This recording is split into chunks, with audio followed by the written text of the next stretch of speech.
Eu tinha 36 anos. Do nosso ponto de vista, a situação era gravíssima. Porque a gente estava na beira desse precipício, que a gente não podia cair nesse precipício.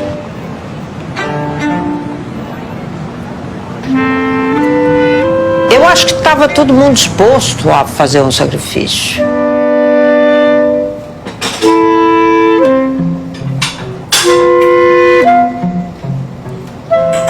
Se tivesse dado certo, eu já não estaria aqui conversando sobre isso. Todo mundo acharia que eu era heroína. Infelizmente não foi isso que aconteceu. Eu fracassei.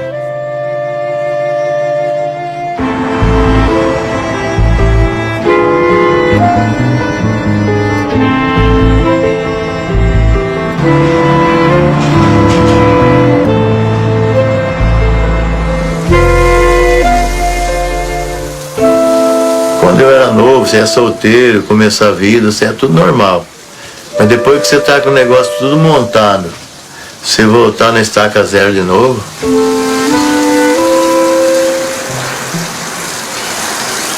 perdi tudo.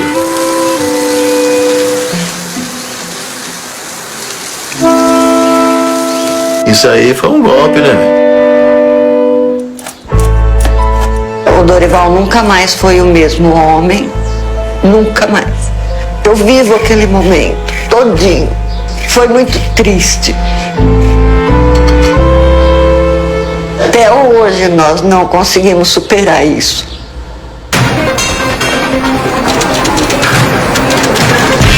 Por causa da inflação, o governo é obrigado a emitir frequentemente notas cada vez maiores de dinheiro. Me armei deste óculos para enxergar os preços. Nós haveremos de vencer a inflação, que sem dúvida é o maior inimigo que nós temos. Há um momento em que tem que tomar decisão e o nosso momento chegou. A mulher pulou aquilo aqui. Autorizados os saques apenas até 50 mil cruzados. A parte excedente a esses 50 mil fica depositada no banco. O banco confiscou o único dinheiro que eu tenho. Realmente pegou o povo com a calça curta, viu? Eu me sinto roubada, difamada, vilipendiada, violentada, estuprada, tudo que você quiser. É um arroxo monetário nunca visto na história econômica da humanidade. O Brasil não aceita mais derrotas. Agora é vencer ou vencer. Que Deus nos ajude.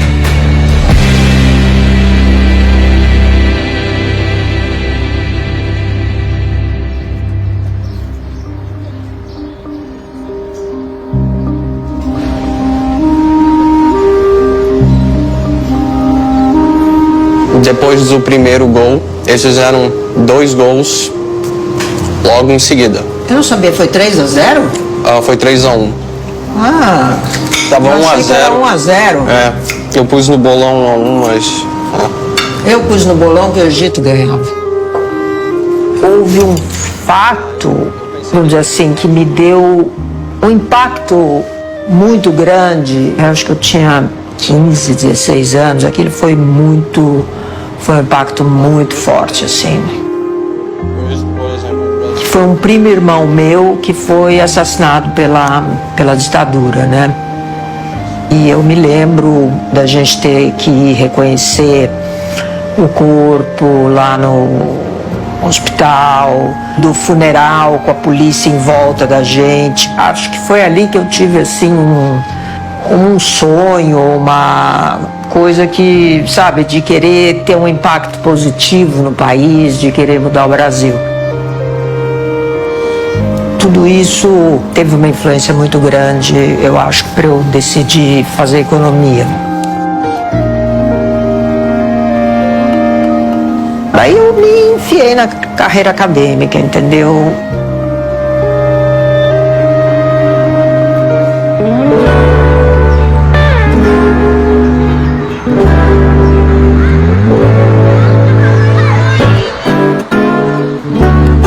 Meu pai comprou um caminhão aqui em 69.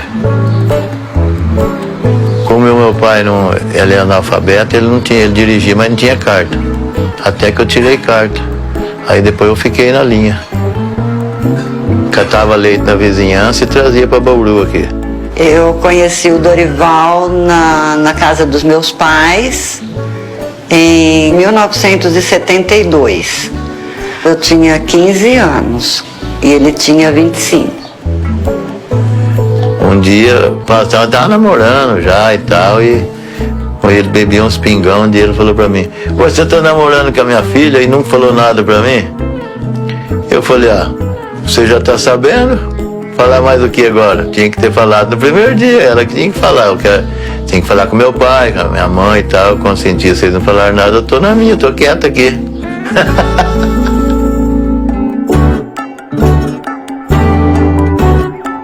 Quando nós estávamos para marcar o casamento, ele conseguiu um novo emprego numa distribuidora de gás.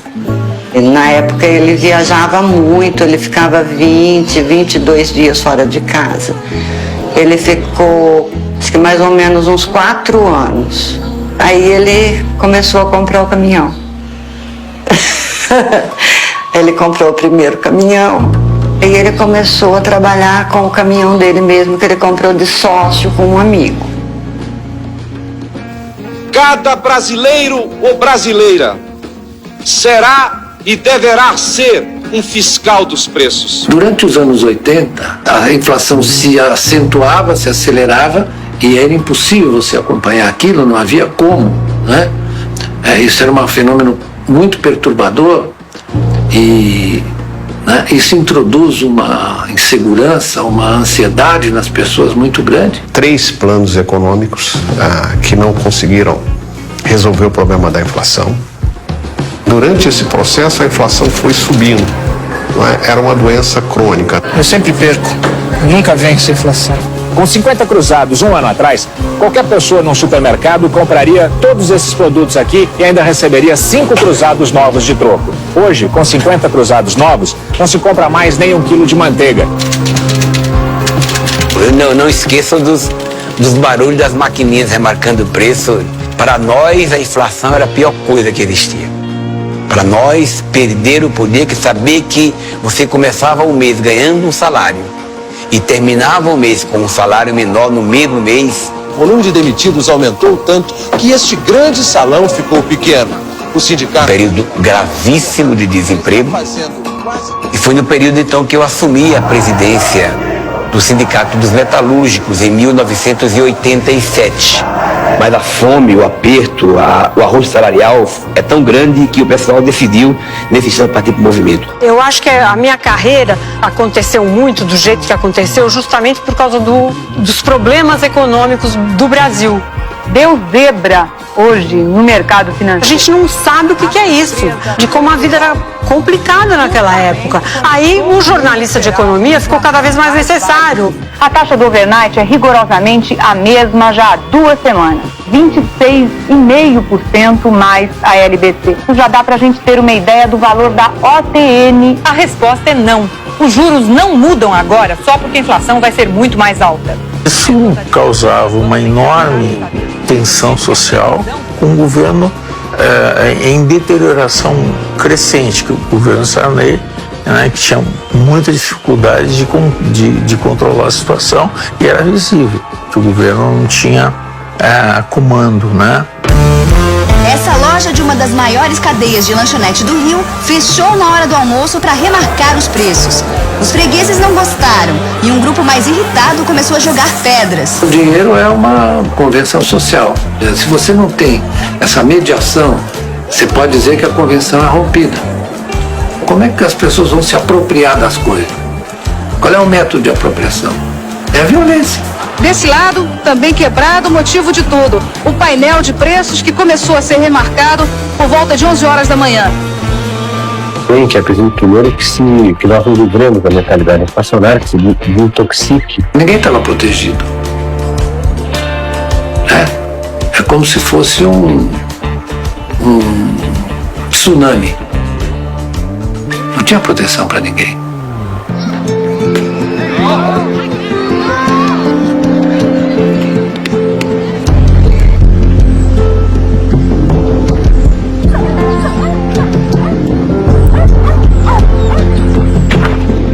Nos Nos anos 80, defendi minha tese de doutorado, continuei dando aula, publicando artigos. E aí, em 85, o Sarney vira presidente, o André Calab, que era secretário do Tesouro. O André Calab tinha sido meu professor na USP. Eu disse para ele que eu teria vontade de ir. E ele falou, vem para cá, vamos conversar. E aí eu acabei assumindo um posto na Secretaria do Tesouro.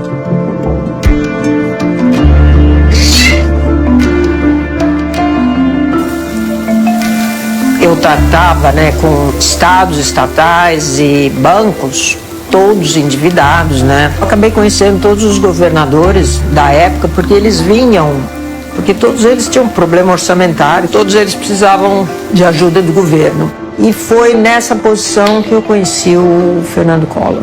Palácio dos Martírios, sede do governo de Alagoas. É aí que o governador Fernando Collor de Mello toma as decisões para combater os abusos administrativos no estado. Nós nada mais desejamos fazer do que dotar o nosso estado de um mínimo de legalidade e de respeito ao povo.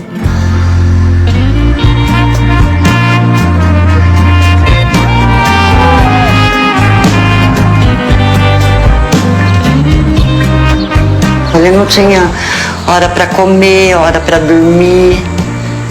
A vida dele era trabalhar. Chegava aqui 10 horas da noite, desengatava um cavalo de uma carreta, engatava no outro, já voltava. Ficava a semana inteira aquela vida. Ele era muito ambicioso. Ele tinha a ilusão de ficar rico. E nós chegamos sozinhos com 5 caminhões. Ele criou uma pequena transportadora, ele tinha uma transportadora, tinha o nome, a Transil, chamava. Ele fazia, assim, questão de passar Natal e Carnaval em casa. Porque eu sempre gostei de Carnaval, né? E a gente brincava as 4 noites e eu levava as crianças nos 2 matinês.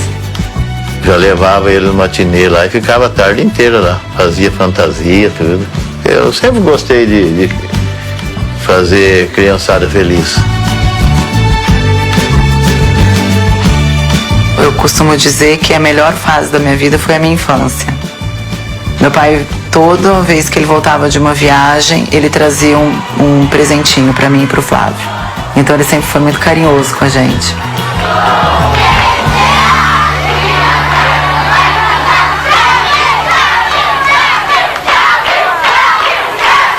Meus pais sempre se preocuparam muito com o nosso bem-estar, com o nosso lazer. Talvez porque a infância dos meus pais foi muito sofrida. Declaro promulgada o documento da liberdade, da dignidade, da democracia.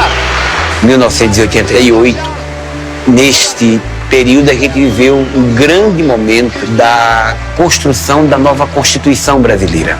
Grandes debates. Então foi um momento de muita esperança. O movimento de democratização acabou, digamos, superando o regime militar e constituindo a chamada Nova República e especialmente produzindo a Constituição de 88.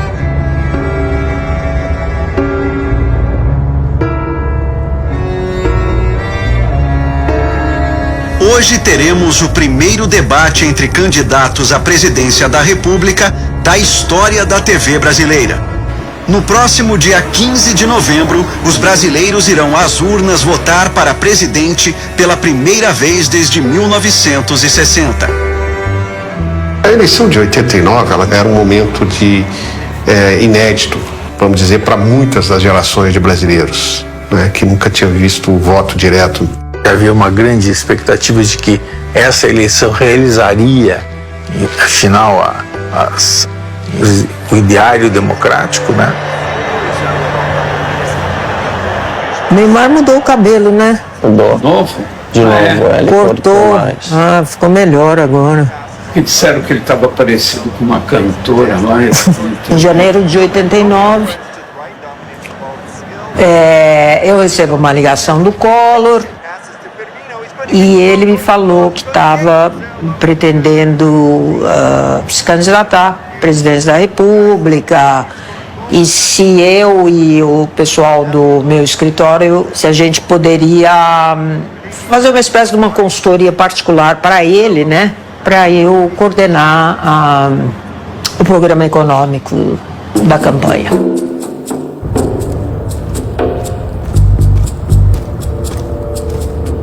Nós tivemos em 89 uma quantidade enorme de candidatos. Tenho a impressão que tinha mais de 20, e de todo tipo.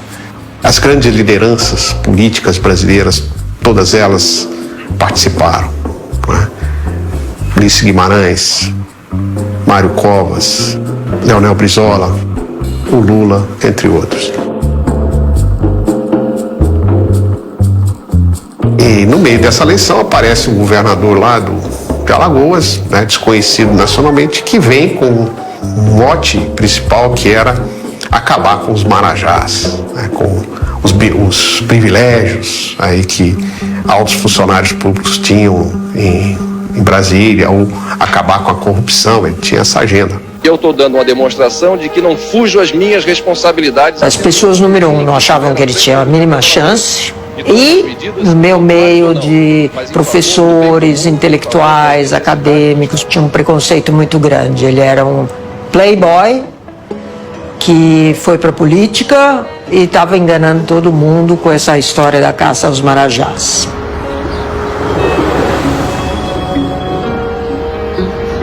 Eu me lembro numa festa, quando eu falei que estava pensando em ajudar o Collor na campanha, foi como se tivesse entrado uma leprosa na festa, assim. Você enlouqueceu, você ficou louca, qual o seu problema?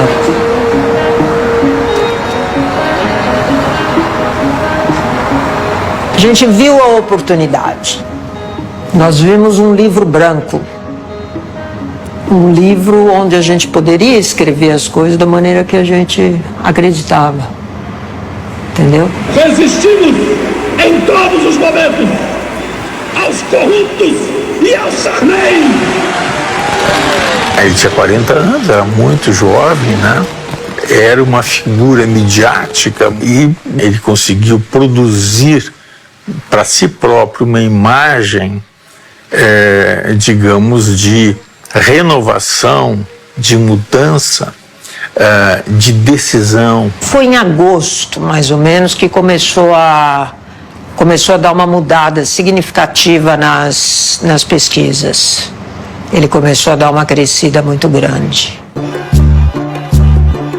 O governador Fernando Collor de Mello conseguiu acabar com os marajás. Não somente no combate aos marajás, mas também aos aposentados precoces. Ele teve um apoio dos meios de comunicação, principalmente da Rede Globo, que deu muito espaço para ele. Evidentemente, ele teve muita exposição de mídia na época e o telespectador, que era principalmente a televisão, ia aceitando cada vez mais, ia aderindo. As coisas não se fazem por milagre. Primeiro foi inaugurado um conjunto residencial para 15 mil moradores. Depois o governador entregou à população um emissário submarino. Em seguida, ele inaugurou um trecho da rodovia AL. Foi uma campanha assim a favor do Collor violentíssima, porque o temor era a eleição do Lula.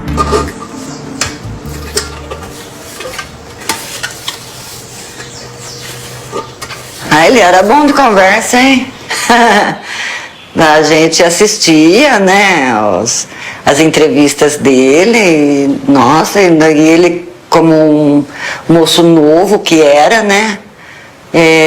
Nossa, esse moço, eu acho que será um bom presidente. E como estava eu, meus pais, meus irmãos, o Dorival. Porque estava todo mundo votando por ele, porque a gente não entende de política, você vai na conversa dos outros, né? O que o povo fala, você vai lá e faz também, pronto. E foi isso. E nós votamos para ele. Na época foi o cara do momento, né? sei se vocês lembram. No dia 17 nós vamos dar um não definitivo à bandeira vermelha.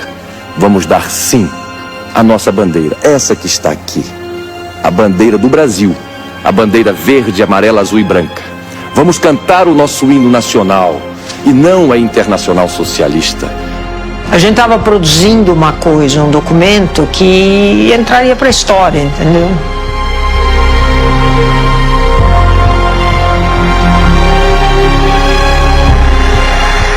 Fernando Collor de Mello é eleito presidente da República, com mais de 35 milhões de votos. Ele ainda não se pronunciou como presidente eleito. Em Brasília, porém, já começam as especulações para a composição do seu ministério. Seu assessor de imprensa, Cláudio Humberto, afirmou que ele está...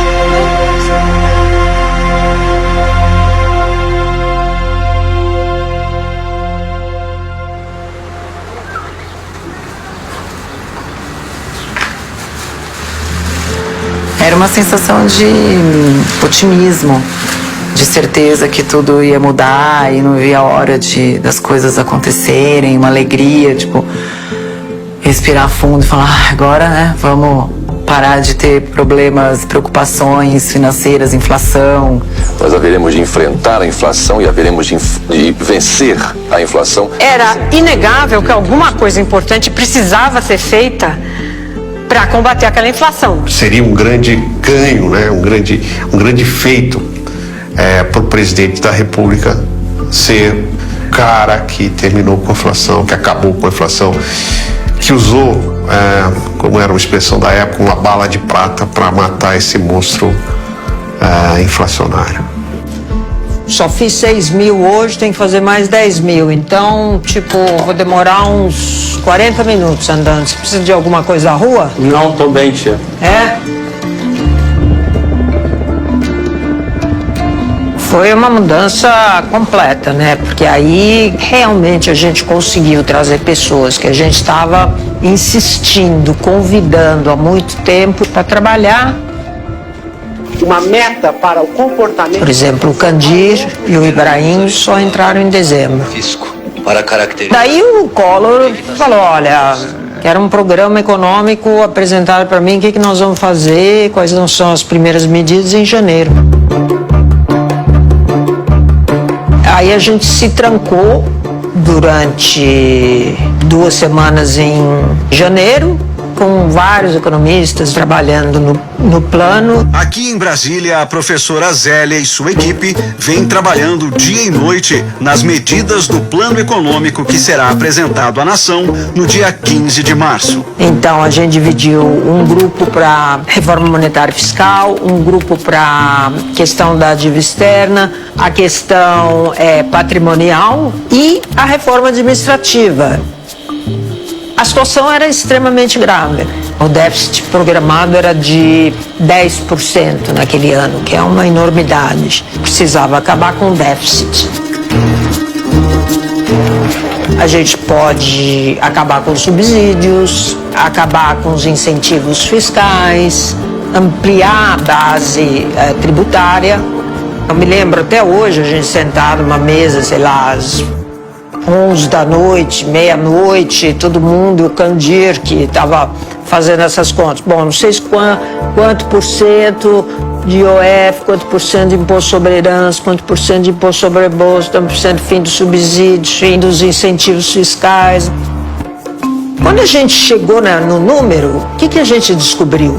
Todo o esforço fiscal da gente, ele ia ser comido pelo serviço da dívida interna, pelo pagamento dos juros da dívida que já estava rolando.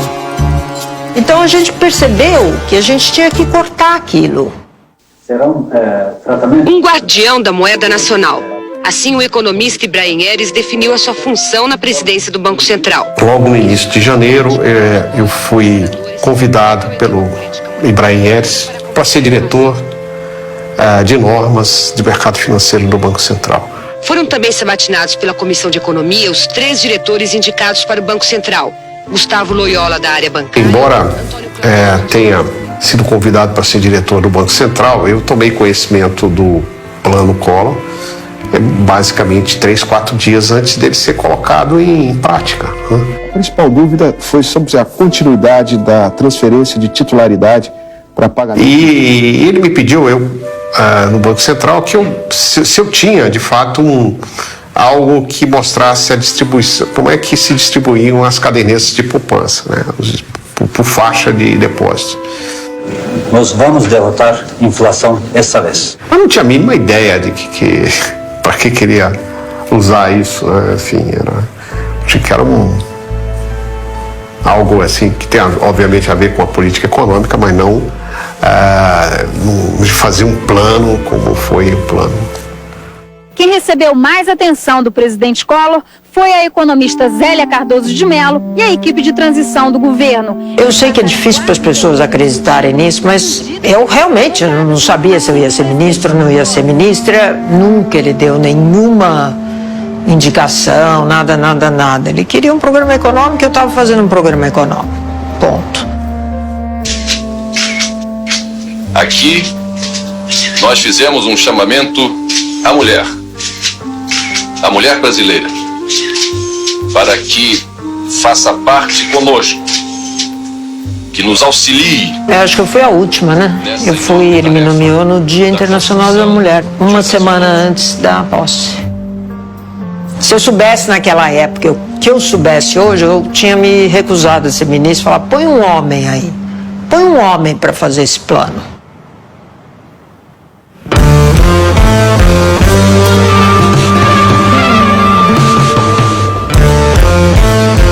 Zélia Cardoso de Mello vai inaugurar 2 inovações na administração da economia brasileira. A primeira, mulher no comando da política econômica. Só uma única ministra da economia hoje no mundo, Christa Luft, da Alemanha Oriental. A segunda, a economia ganha um super ministério englobando fazenda, planejamento, tesouro, orçamento, receita, abastecimento.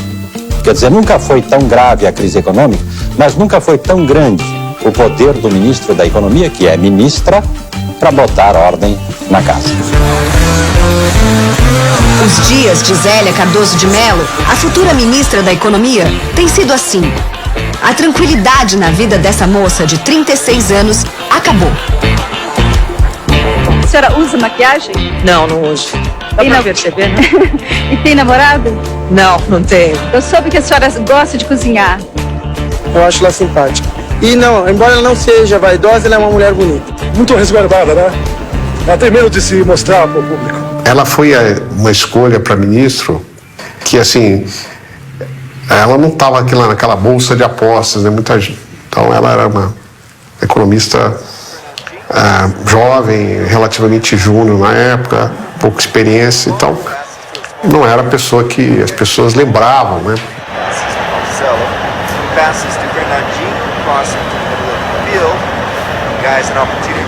Ele melhorou bastante o cabelo dele. Uma bolada. Vamos, Firmino. Vamos, Firmino. Caraca! Ele tinha que ter feito esse gol. Devia ter chutado. Tinha que ter feito esse gol. Bola. Em cada canto, um caixa eletrônico. Em cada caixa, uma fila quilométrica. Bastou sair a notícia do feriado bancário para começar a chamada corrida aos caixas 24 horas. Minha mãe já começou a ficar bem preocupada e ela chegou a falar pro meu pai: olha, a gente tá correndo um risco, tira esse dinheiro. Ele falou assim: imagine bobagem, vou colocar o dinheiro embaixo do colchão. Minha mãe falou: vai, qual o problema? Melhor embaixo do colchão do que a gente perdeu, que foi construída uma vida. O que saiu no jornal hoje sobre as novas medidas? Não há nenhuma, essas notícias não procedem, tá bom? Nenhuma delas. Não há nenhum motivo para intranquilidade. Tava todo mundo trabalhando naquilo há muito tempo, né? Então a gente chamou algumas pessoas, pusemos ele para ler um pouco, ser advogado do diabo e tal. Me ligaram, me disseram que tinha um jato executivo à minha disposição, para mim e pro Luiz Paulo, né? Nós tomamos o jato, chegamos lá, fomos discutir a véspera do plano. Véspera mesmo. A ministra Zélia passou o dia em reuniões aqui no Ministério da Economia.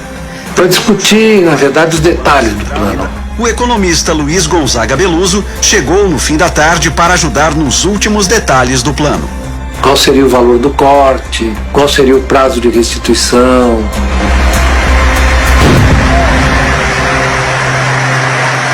Que Deus ajude o nosso povo para que nós encontremos definitivamente a trilha do crescimento econômico e da justiça social.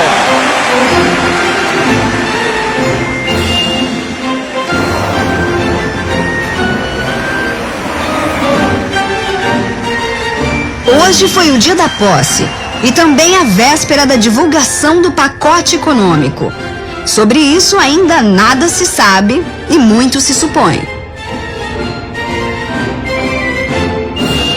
Toda medida gera problemas. A questão é, dado um determinado cenário, o que você escolhe. E, infelizmente, a pessoa que está numa posição, ela tem esse dever, ela tem o dever de escolher. Às vezes é uma escolha penosa, como foi, mas é a obrigação dela escolher. Começa agora a coletiva da ministra da Economia, Zélia Cardoso de Mello. A população aguarda o anúncio do plano econômico. Todo mundo estava na televisão vendo o que ia acontecer, né? Deixou lá a ministra Zélia e, enfim, o Candir, o pessoal da equipe econômica explicando. Foi uma lástima, ninguém entendia o plano. De fato, entendi, o plano era muito complicado, né? E especialmente o plano era assustador. Nós estamos fazendo isso através de uma reforma monetária. A partir de hoje fica criado o Cruzeiro, que substitui o Cruzado Novo. Os cruzados novos que estejam depositados no banco são convertidos em cruzeiros até o limite de 50 mil. Quem tinha ontem no depósito à vista 50 mil cruzados pode ir ao banco segunda-feira e sacar, se quiser, 50 mil cruzeiros. Digamos, todos que tinham algo como mais de que $1.250, né, foram afetados. Era um valor irrisório, pequeno. O que excede isso, a parte excedente a esses 50 mil, fica depositada no banco, junto ao Banco Central, sob a titularidade da pessoa física ou pessoa jurídica, em forma de cruzados novos. E será convertida em cruzeiros após 18 meses. Eu estava na redação, assistindo as medidas na televisão, apurando loucamente. A gente precisava explicar melhor com quem entendesse. Só que como ninguém tinha entendido nada, era um desespero total. Muita gente pode ter comprado até um imóvel, até uma casa, um terreno, contando com o dinheiro da caderneta de poupança. Como faz agora se os saques estão limitados só até 50 mil cruzados? O resto fica depositado no Banco Central, rendendo correção monetária mais 6% ao ano e só pode ser retirado 18 meses depois. Só pode retirar 50 mil cruzados. Acho que te deu uma má notícia. Esses confiscos que o plano está promovendo sobre a poupança privada não vai desestimular novos investimentos, trazendo consequências desastrosas sobre o nível de emprego e agravamento dos problemas sociais? Primeiro, eu não usaria a palavra confisco para caracterizar o que está sendo proposto. Uma meta para o comportamento da inflação, um processo de hiperinflação, O processo inflacionário. Depósito no Banco Central. um aperto de liquidez, abril ao dia 1º. Poupança. 50 mil. Nossa! Agora! Vai, chuta! Vai, gol! O que no fundo a gente fez foi uma moratória da dívida interna. Foi isso que a gente fez. Então nós vamos o seguinte: hoje eu te devo 100 mil e me dá um tempo para eu te pagar esses 100 mil mais juros e correção monetária. No fundo é isso.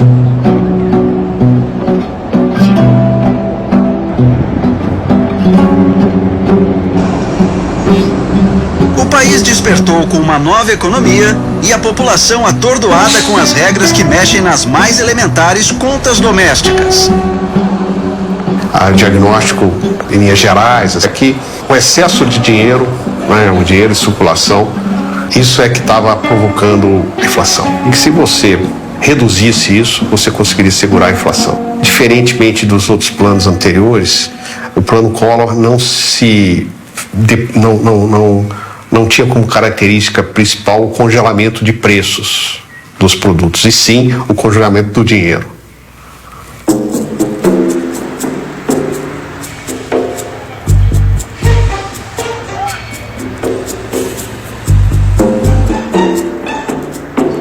Eu me lembro que o Dorival tinha vendido um caminhão e a minha casa para comprar 2 caminhões.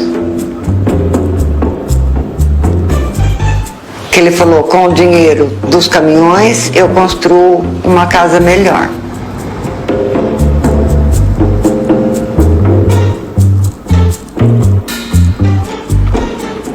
Compramos o caminhão por telefone. Aí fomos buscar o caminhão, acho que não sei se era num sábado, não sei, uma coisa assim. Aí nós tá lá sentados no sofá esperando o cara vir. Esse cara não vinha, já eram umas 9h30. Eu já tava frito já aquilo lá, velho, não é possível, né? Mais tarde o cara chegou lá, quase umas 11 horas. O cara falou assim, trancou tudo, nós não tá vendendo nem comprando nada, parou. Porque eu fiquei assistindo o Jornal da Globo ontem até de madrugada, e no Jornal da Globo falou lá que o Collor lá e mais como é que chama, a Zélia Cardoso de Mello lá, falou que vai ter um tal de fundão aí, com dinheiro, quem tiver dinheiro no banco, conta corrente, poupança, vai tudo para esse fundão.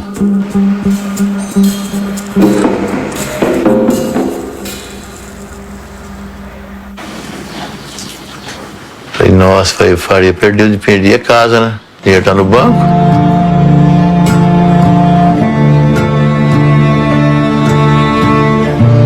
Meu pai ficou transtornado. Meu pai ficou muito, muito desequilibrado em casa. Ele respirava, parecia que ele estava sem ar, assim, ele ficou vermelho. E aí minha mãe falava, eu falei pra você.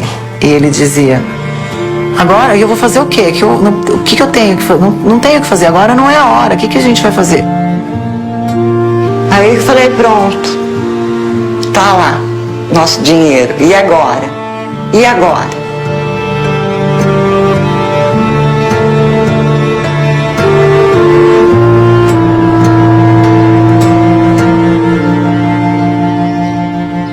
Foi de manhã, eu tava lá na Globo, e aí chegou o momento que a Zélia podia conceder uma entrevista pra gente, chegou no estúdio da Globo. Ela chega, sei lá, 5 minutos antes, alguns minutos antes, estava ali meio que na antessala, acho que na sala do diretor da Globo, e pede alguma coisa para comer, que ela estava sem nada para comer.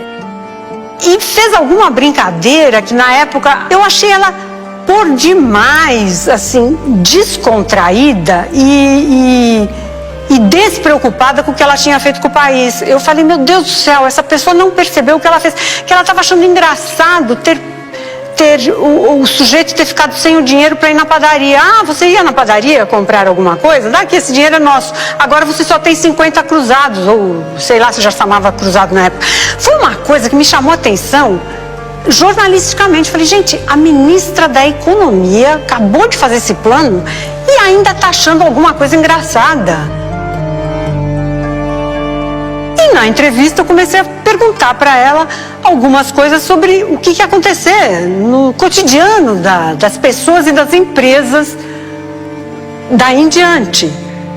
Como é que o credor vai pagar o carro? O dono do consórcio vai pagar o carro?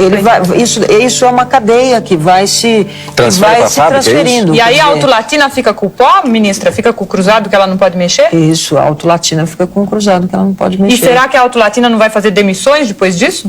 Aí que tá, é porque isso daí, evidentemente, que vai ter um ajuste. Agora, foi ficando claro para o telespectador, muito mais do que até para a gente, eles não sabiam o que eles tinham feito, não sabiam o tamanho da gravidade. Quanto vai render a caderneta de poupança em março?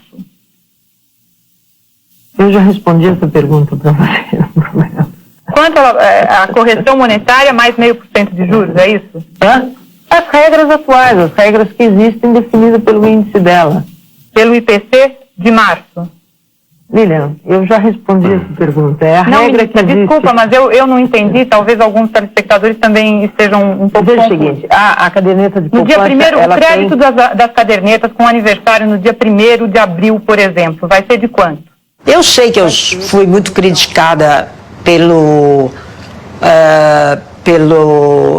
minha performance, vamos dizer assim, na apresentação do plano, mas acho que poucas pessoas sabem que eu fazia 2 noites que eu não dormia. Aí são 2 coisas diferentes. Uma coisa é o seguinte, nós vamos ter que fazer uma revisão, são 2 coisas diferentes. Nós vamos ter que fazer uma revisão em toda a questão, a gente ficou trabalhando nas últimas coisas, etc., do plano, até tarde, depois teve festas, teve isso, teve aquilo, teve não sei o quê. A entrevista ficou tão importante, foi tão, enfim, definidora, acho que da minha carreira, tão decisiva, marcou tanto a minha carreira, que as pessoas vinham me cumprimentar, me agradecer pelo que eu tinha feito por elas e tudo mais. Eu acho que com a Lilian o problema foi que acho que eu falei com ela, não me lembro, um dia antes e assegurei que não ia ter nenhuma medida relacionada à poupança. Acho que foi isso, não foi? Depois eu fui numa entrevista junto com ela e ela estava muito brava comigo, mas eu não sei o que as pessoas acham. Eu vou chegar lá e falar, amanhã todo mundo tira o dinheiro aí porque nós vamos... Claro que eu tinha que dizer que não ia acontecer nada. Imagina, eu nem tive contato com ela. A corrida às agências depois do feriado bancário em março transformou os clientes em protagonistas de uma novela tumultuada. A gente não vê nem a cor desse dinheiro. Então é onde acontece o tumulto, que o pessoal vem aqui, xinga a gente, fala muitas coisas que nós não temos culpa. O Ministério da Economia designou 20 técnicos para traduzir, interpretar e tirar dúvidas sobre o Plano Brasil Novo. O plano confiscou o único dinheiro que eu tenho. O senhor veio de Belo Horizonte até aqui para resolver o problema? O Banco Central em Belo Horizonte não dá informações. Já procurei o Banco Central aqui, que também não tem informações a prestar. Um grupo mais agitado começou a jogar pedras. Para intranquilidade. O desemprego aumenta cada vez mais. Difamada, vilipendiada, violentada. Vamos confiar, né? Nunca foi tão grave a crise econômica, mas nunca foi tão grande. Que Deus nos ajude. É bom lembrar que a gente estava em 1980 e 90 e, vamos dizer assim, as pessoas trabalhadores em geral, sequer tinham conta, a maioria sequer não tem conta bancária. Então, vamos dizer, não afetou assim a massa da população mesmo, né? A maioria do povo não tinha conta bancária, né? É verdade, quer dizer, quem tinha conta bancária era a classe média para cima, né? O empregado não tinha conta bancária. 90% das cadernetas de poupança, dos depósitos de caderneta de poupança existentes no Brasil tem valores menores do que 50 mil cruzados, né? Então, essa medida realmente ela visa aqueles que têm um valor maior do que esse, né? É por isso que o Plano Collor, apesar de toda a violência, de ter implicado em sequestro de ativos financeiros, congelamentos e tal, ele foi bem recebido, né? Ele foi recebido com certa perplexidade, surpresa e tal. Mas ele foi bem recebido, não houve manifestações contra no início, não houve uma enxurrada de ações judiciais, né, no momento. Sempre há uma trégua da sociedade quando os governantes entram, mesmo que façam coisas que nada tem a ver, há uma trégua. Isso eu acho que fez parte. O povo falou, vamos esperar o que vai dar esse negócio. Me consolava um pouco é que eu achava que nós estávamos já às vésperas da hiperinflação. Eu achei que isso foi uma forma de você conter a hiperinflação, impedir que ela explodisse, porque a velocidade com que estava ocorrendo a desvalorização da moeda era tal que não havia mais nenhuma medida convencional que segurasse aquilo.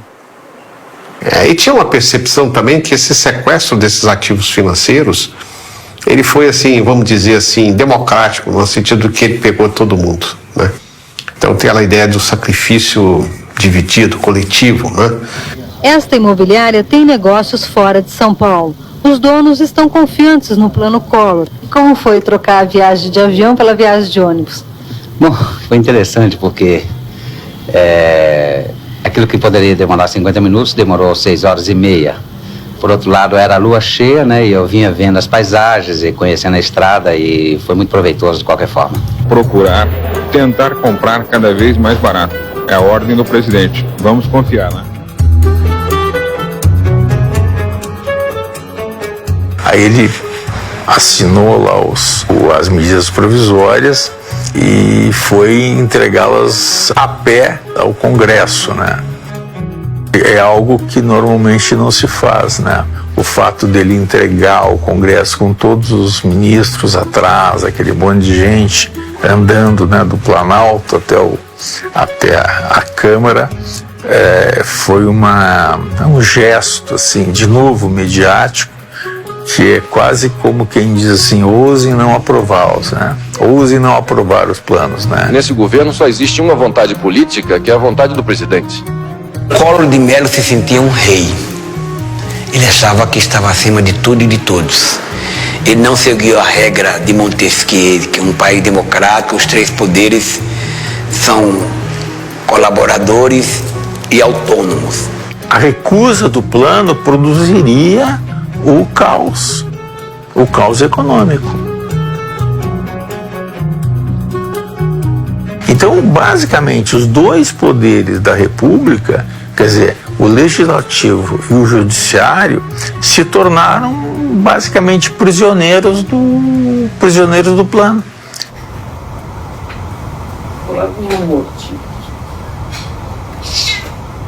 Isso o que, Rani?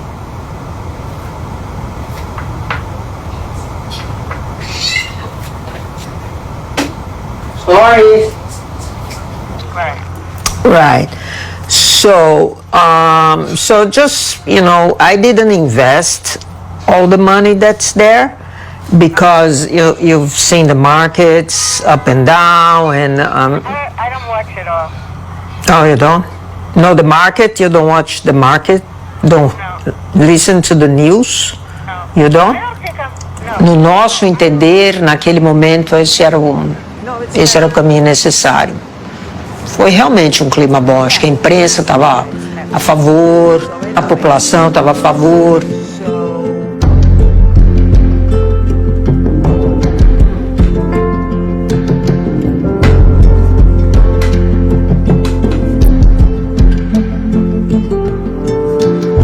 Por isso que eu fico irritada com confisco, porque não houve confisco. Confisco é quando você confisca uma coisa e não devolve. Não houve isso. O problema é que a senhora não quer que use a palavra confisco, mas o investidor fica obrigado a investir 80% da sua aplicação por 18 meses. Não é uma surpresa desagradável para quem admitiu que não haveria perda para quem aplicou no outro. Ser moderno, minha gente, não é querer tomar o dinheiro que você consegue com sacrifício depositar na sua caderneta de poupança. Ser moderno não é ficar com o dinheiro que é fruto de um trabalho suado e sacrificado, como quer o outro candidato. Ser moderno, minha gente, é respeitar a poupança. A poupança é sagrada. E garantir esse dinheirinho a mais que você consegue juntar e garantir a sua propriedade, por menor que ela seja.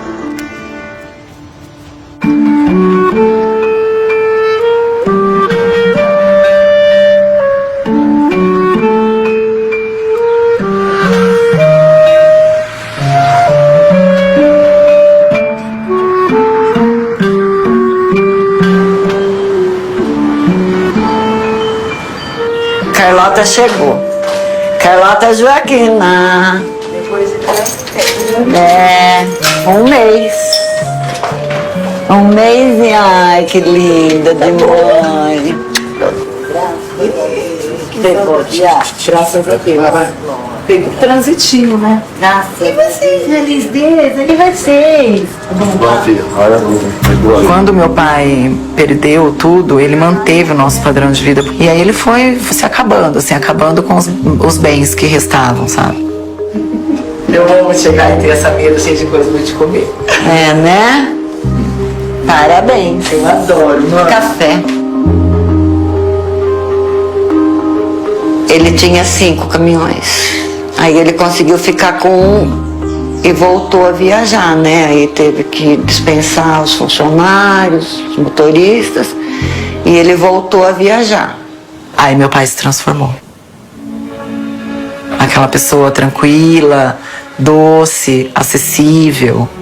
Ele ficou um homem, um ser humano amargo, completamente sem paciência, agressivo.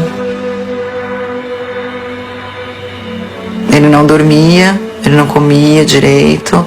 Ô mãe, como é que tá o esquema das eleições aqui? O pessoal tá de boa, tá meio... Porque lá em São Paulo tá um estresse. Ai, briga, viu? Como é que você Muito dá amor, né?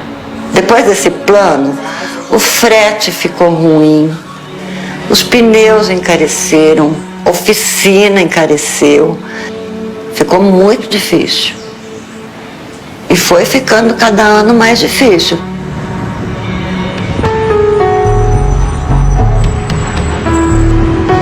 A minha área específica, que era uma área de normas do banco, era uma função importante no plano, porque responsável justamente pelas regras, né?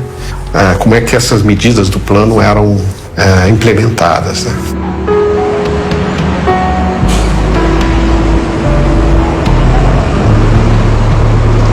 Em todas as cidades do país, filas e mais filas de pessoas com uma única pergunta: o que fazer para liberar o dinheiro da poupança? De certa forma, vamos dizer assim, eu me via na tarefa de ter que implementar aquele plano.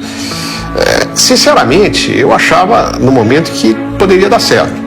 Não achava que estivesse trabalhando com um bando de malucos e com uma ideia maluca que não ia dar certo. Achava que tinha, de fato, uma chance de dar certo, embora vendo no plano uma solução bastante radical, né? Esta mulher, a Cátia, está grávida e juntou dinheiro para pagar o hospital e o médico. Ela vai ter que gastar 400 mil cruzeiros. O neném nasce na segunda-feira e a Cátia, o marido dela, só podem retirar 50 mil cruzeiros, cada um, da poupança conjunta. Como é que você vai fazer agora? Agora eu não sei, porque ele me pediu para preencher um requerimento e aguardar uma solução do Ministério da Economia, quando tiver. Agora vamos juntar outros casos especiais e aguardar. Eram situações diversas, né? Na vida prática do plano, no pós-plano, nós tivemos que resolver esses casos. O Banco Central estabelecia regras do tipo assim, olha, se for recurso para pagar tratamento de tais e tais doenças, pode liberar. Todas as pessoas que vêm aqui preenchem um formulário como esse, que depois vai ser analisado pela direção do Banco Central. 90% dos problemas não são resolvidos na hora. Vamos dizer, era uma situação bastante desconfortável, porque você, por melhor que você quer exercer o teu juízo de julgamento, teu julgamento, você comete injustiças, né? E pode cometer injustiças. E muitas vezes... A minha percepção é que setores mais organizados da sociedade, com maior poder de lobby e tal, conseguiram liberação do dinheiro, em outros não.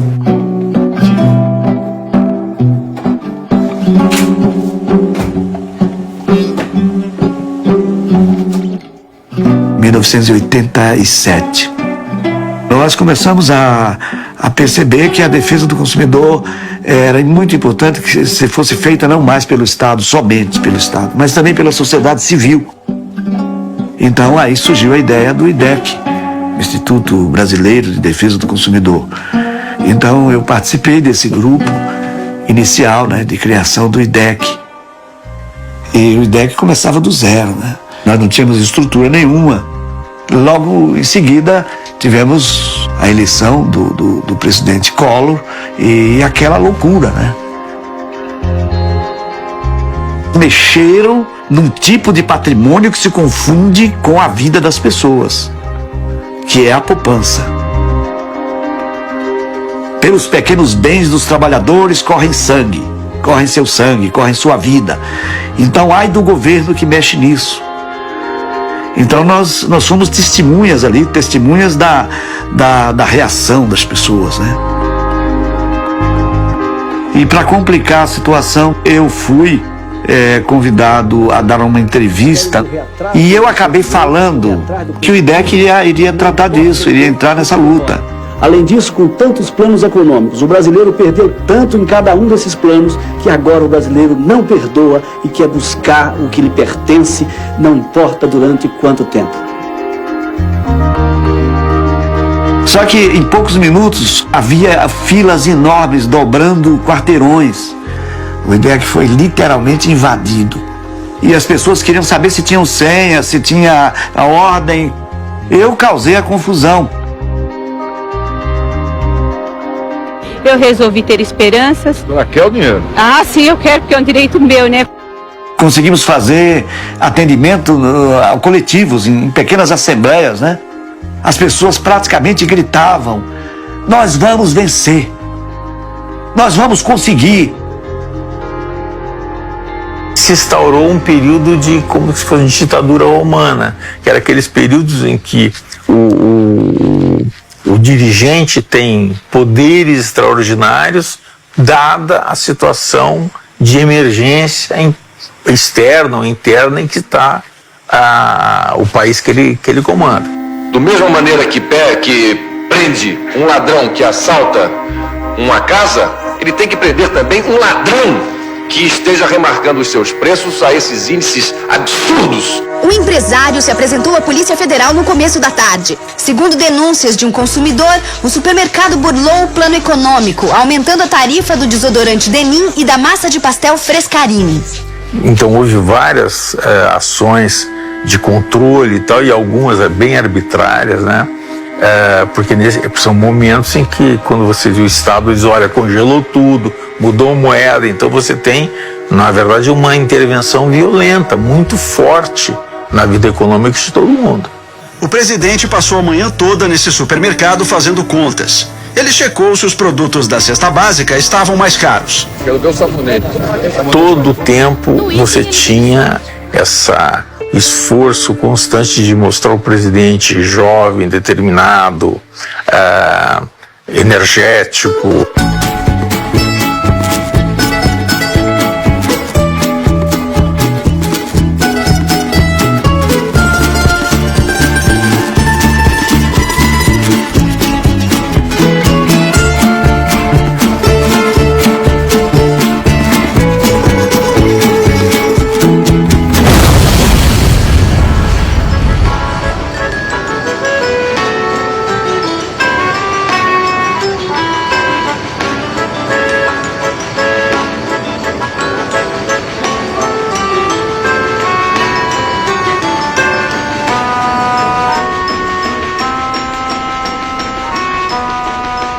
O candidato do PSL disse que, sem corrupção, a pasta terá dinheiro para investimentos.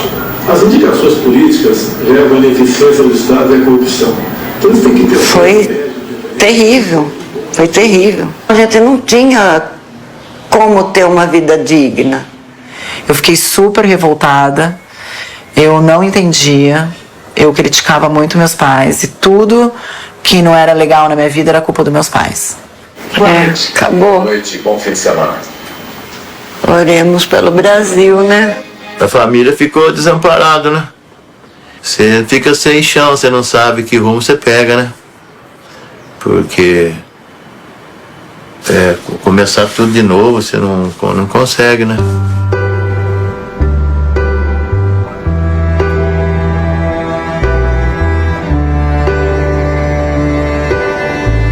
E aí eu tive que começar a trabalhar, nunca tinha trabalhado na vida.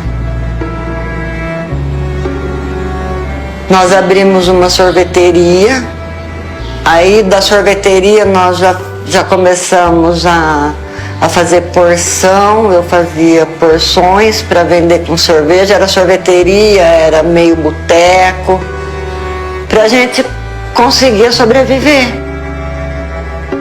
Nunca mais conseguimos fazer negócio, um dia vendia um telefone, outro dia vendia outro para pagar a especial do banco. Chegava na época do carnaval sempre nervoso, sempre triste. E aí eles foram perdendo um pouco essa paixão pelo carnaval, esse entusiasmo.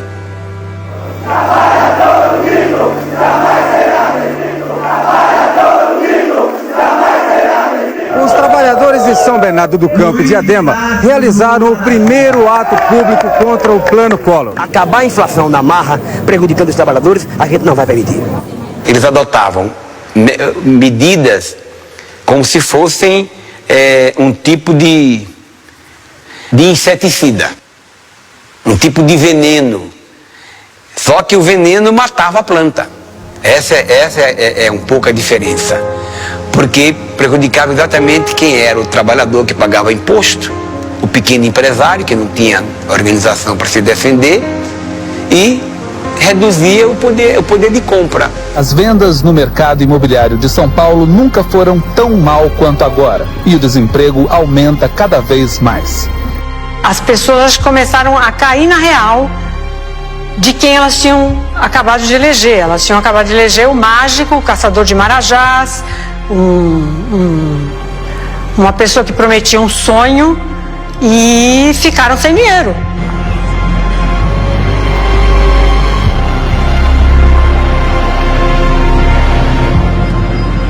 É claro, com arroxo monetário, com arroxo fiscal, a gente teve um resultado, em termos de inflação, maravilhoso logo após o plano. Agora, infelizmente, a execução do plano foi muito difícil e houve muitos problemas.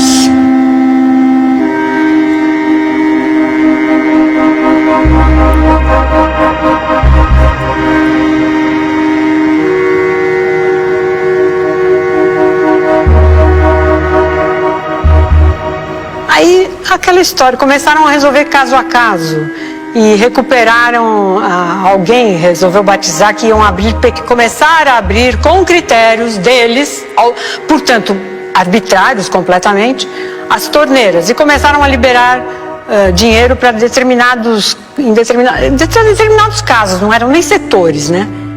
A casa de saúde, não sei da onde, que tinha um problema, que tinha não sei o quê, que precisava do dinheiro para não sei o quê. A casa teve uma série de problemas, a gente foi abrindo torneirinha de torneirinha em torneirinha em torneirinha, e em poucos meses, infelizmente, a base monetária tinha crescido de novo. E aí tudo começou a ficar muito difícil.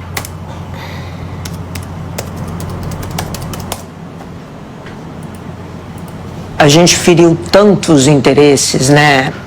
Criamos briga com todo mundo. Muita falta de tato, né? Coisa de tecnocrata.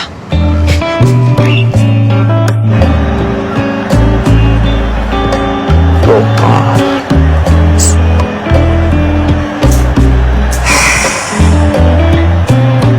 Quatro minutos. São uma das coisas mais deprimentes que eu vi ultimamente. De repente, o gol da Argentina. Até o final do jogo, o presidente permaneceu na expectativa de empate. Logo, lamentou tantos ataques perdidos, mas lembrou antes de sair: a esperança agora é para uma nova Copa.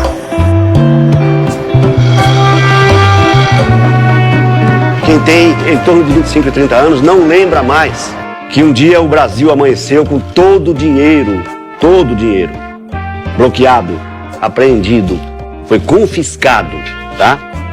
Nós decidimos que nós íamos tentar desbloquear, dando prioridade aos casos mais dramáticos. Dos cidadãos e da população. E nós começamos a montar os processos, juntando essas provas. E, para nossa alegria, a Justiça Federal em São Paulo começou a conceder as liminares. para o desbloqueio dos valores em poupanças e aplicações.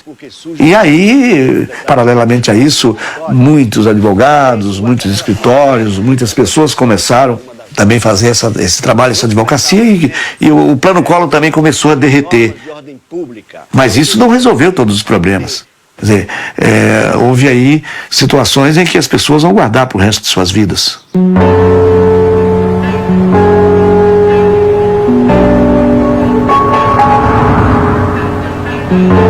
Aí as coisas não estavam indo bem, estavam dando todas essas coisas errado e não sei o que e tal.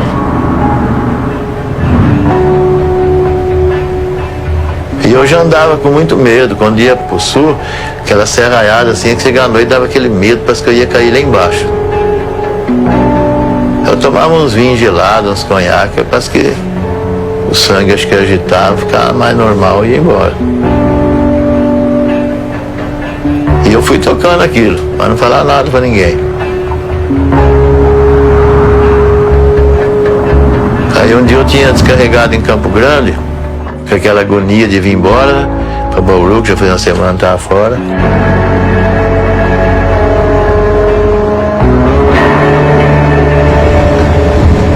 Aí quando eu entrei na ponte, e parece que foi dando aquele coisa quente na cabeça, aquele nervosismo, sei lá.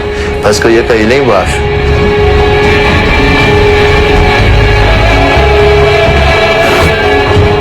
Aí eu peguei, parei lá, fiquei lá. Mas não deu pra tocar mais. Não tive que parar mesmo.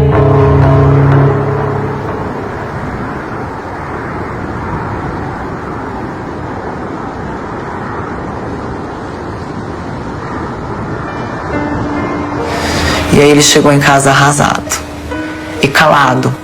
Foi bem triste.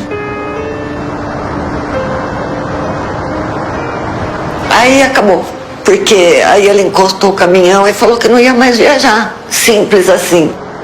Nunca mais esse homem entrou no caminhão.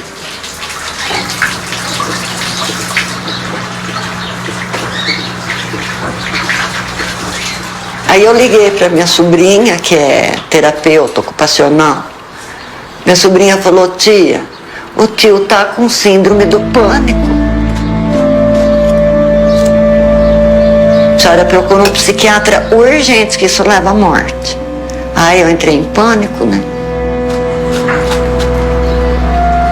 Aí acabou de estragar, aí acabou de abalar. Foi um abalo emocional terrível, com ele, comigo, com as crianças. Meus filhos tiveram que amadurecer muito cedo.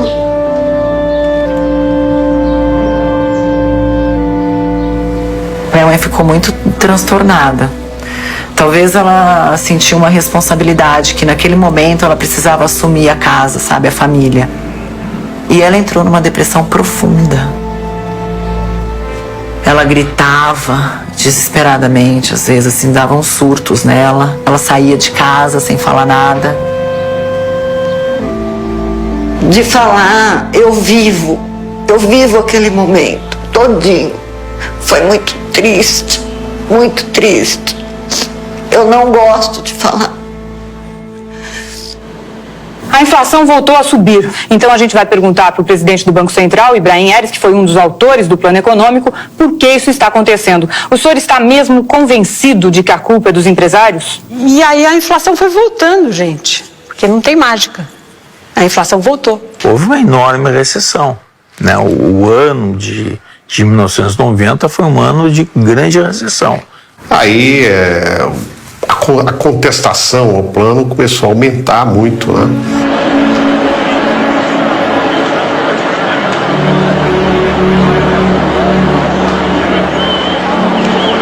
A gente se mobilizava muito. Era passeata, era greve de um dia, greve geral. Eu acho que estava todo mundo disposto a fazer um sacrifício. E todo mundo fez. O povo brasileiro é um povo impressionante, é um povo magnífico, num certo sentido, sabe?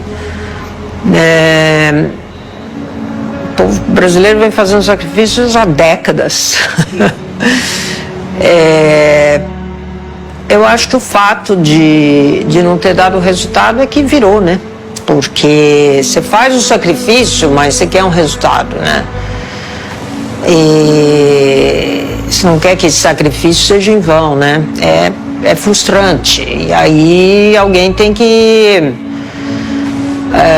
vamos dizer assim, entre aspas, tem que pagar, né?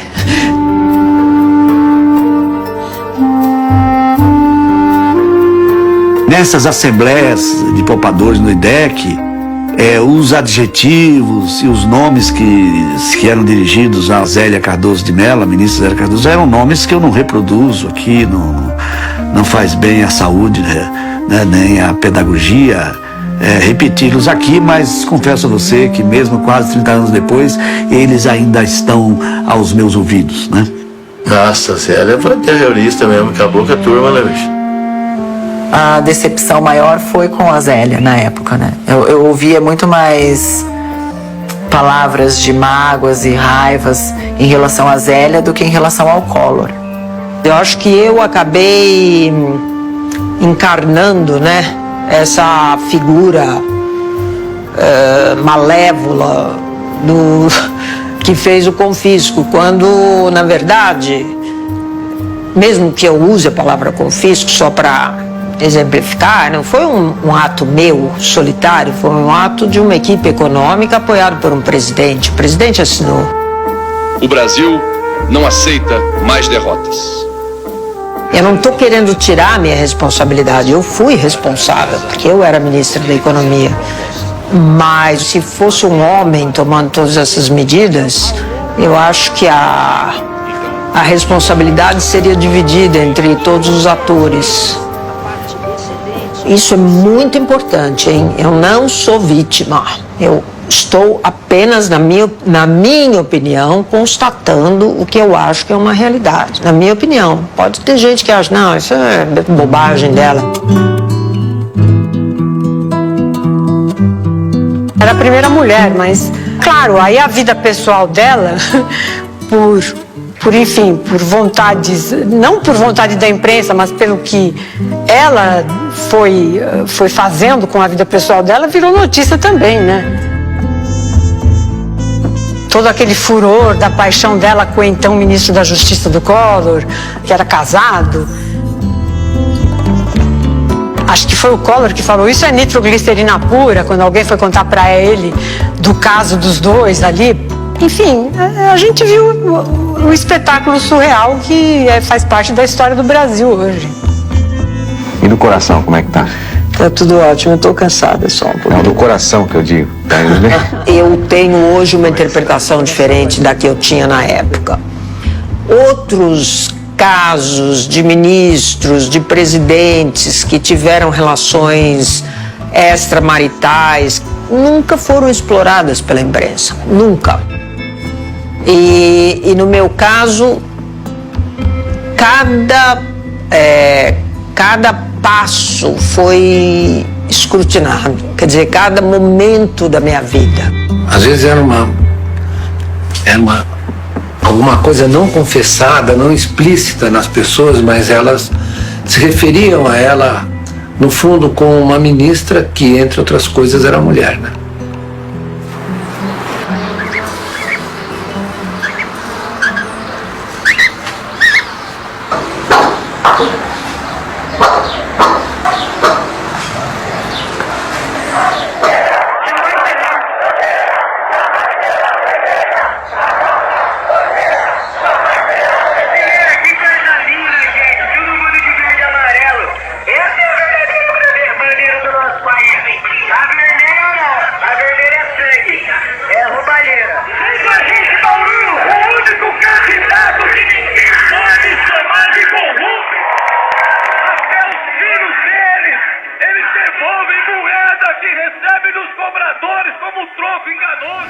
Que preguiça.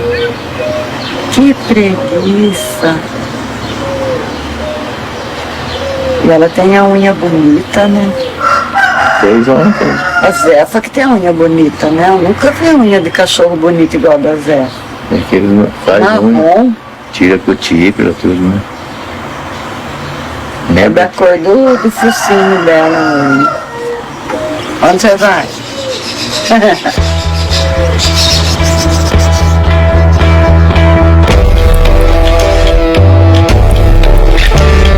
No início da noite estava formalizada a demissão da ministra Zélia, que ao sair do gabinete recebeu um afago do presidente. E eu comecei a sentir que o presidente estava perdendo aquele entusiasmo que ele tinha, né? Basicamente, falava, acho que eu virei um problema em vez de ser solução. Como nas aulas de História do Brasil nós estamos destinados a rir, né? A Zélia acaba literalmente na escolinha do professor Raimundo.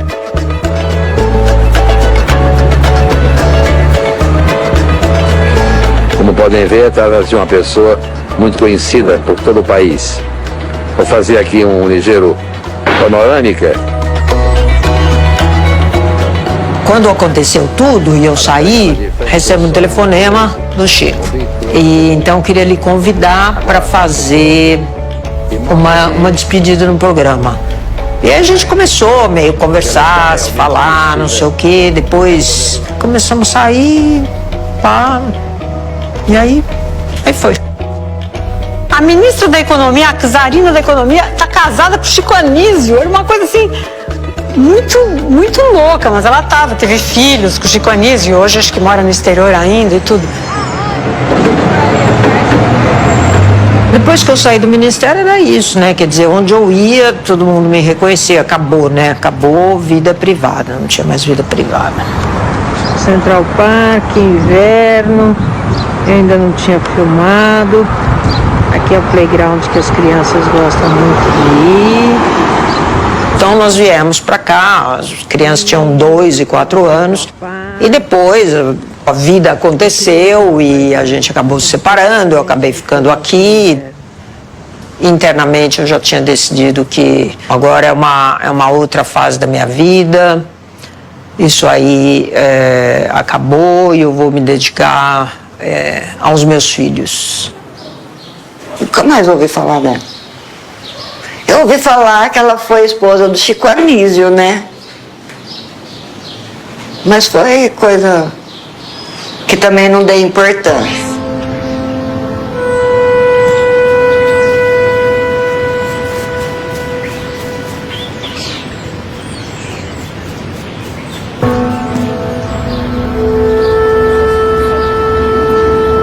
Infelizmente eles provavelmente não eram economistas maduros o suficiente para fazer uma coisa tão ousada como eles fizeram. Mas exatamente devem ter feito ousados, essa é uma coisa ousada porque não tinham experiência suficiente. Essa ideia de que tem uma bala de prata, isso ficou no passado, isso ficou lá no plano Collor e tal. Não tem como resolver um problema da noite pro dia. Economista não é mágico. Não é o sujeito que promete o nirvana. Ele tem que saber que ele está administrando uma dimensão importante da vida humana e da condição humana. Então, precisa tomar cuidado. Agora, de novo, as pessoas estão em busca de um salvador da pátria. Deve ser a natureza humana, né? Não podemos ter plano para soluções imediatas, nós temos que ter soluções para políticas de médio e de longo prazo. E estas políticas só serão possíveis com a melhoria de condições de vida do seu povo. No aspecto educacional, combate à fome, respeito, cidadania. Se não fizer isso, a gente não vai ter equilíbrio. O confisco virou uma marca na cabeça das pessoas porque ele está relacionado ao medo. As pessoas sabem que um país que passou por aquilo é um país que incute medo.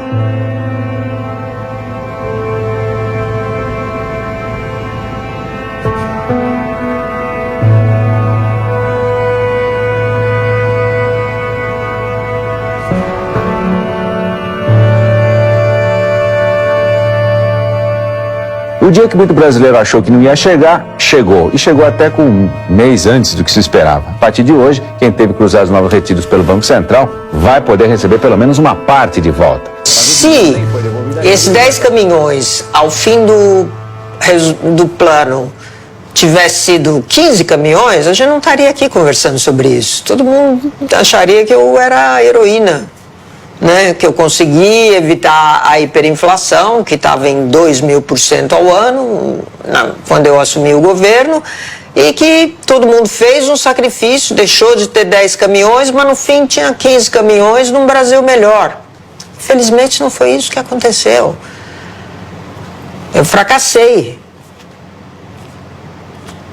E eu já disse várias vezes, eu sinto muito pelas pessoas que sofreram pessoalmente por isso, mas quando eu estava fazendo, eu estava tentando fazer meu melhor, eu estava fazendo uma coisa que eu acreditava. Infelizmente não deu certo. O que mais eu posso dizer? Só.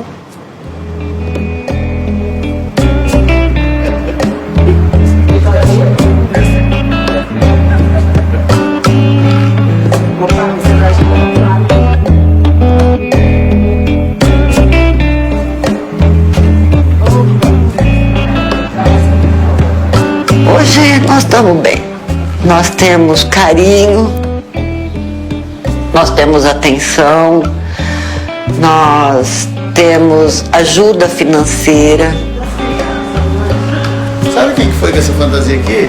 E o meu sonho sempre foi dar uma qualidade de vida para meus pais que eles tinham antes de tudo isso ter acontecido. Então eu me sinto muito realizada. E eu percebo assim uma leveza que a gente não via há 20 anos aproximadamente. Daqui pra lá, só vida boa. Passeio, viagem, alegria.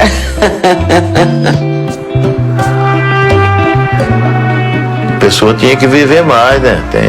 Tem um certo capital que dá pro cara viver a vida, divertir. Vamos divertir, porque não é só trabalhar. E o mundo é muito rápido, passa muito rápido a vida da gente. Eu esses dias estava namorando com a Esther aí, foi em 72. Hoje nós estamos em 2019 já. Então já foi. O que eu fiz nesse meio de tempo? Quase nada. Aqui é como se fosse um vestido mesmo. Cuidado para não... não, eu abri até o fim, não precisa. Ai, burra. Eu disse que eu tô...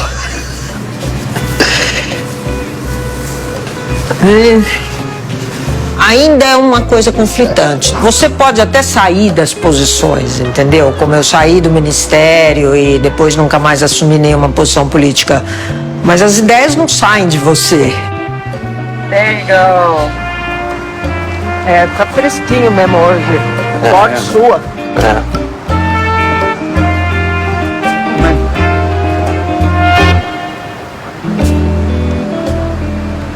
Em 2002, quando ele alcançou, se não me engano, 62%. Já temos, desculpa, interrompendo novamente, temos 92% das urnas apuradas, 55,6% para Jair Bolsonaro contra 44,4% para Fernando Haddad. Claro. Bolsonaro está matematicamente eleito como presidente da República. Então, eu ia só puxar um pouco o assunto para o bolso do nosso querido público. Certamente a partir de amanhã, quem tiver de olho em dólar para viajar para o exterior, no curto, médio ou longo prazo, deve começar a pensar em se abastecer, porque o mercado financeiro amanhã tem tudo para comemorar. Não era o fantasma do mercado financeiro, se chamava PT, de volta no governo. O Bolsonaro só se confirmou, o dólar já estava baixo. Eu acho que ainda tem um espaço ali para o dólar cair mais nesse ambiente de festa.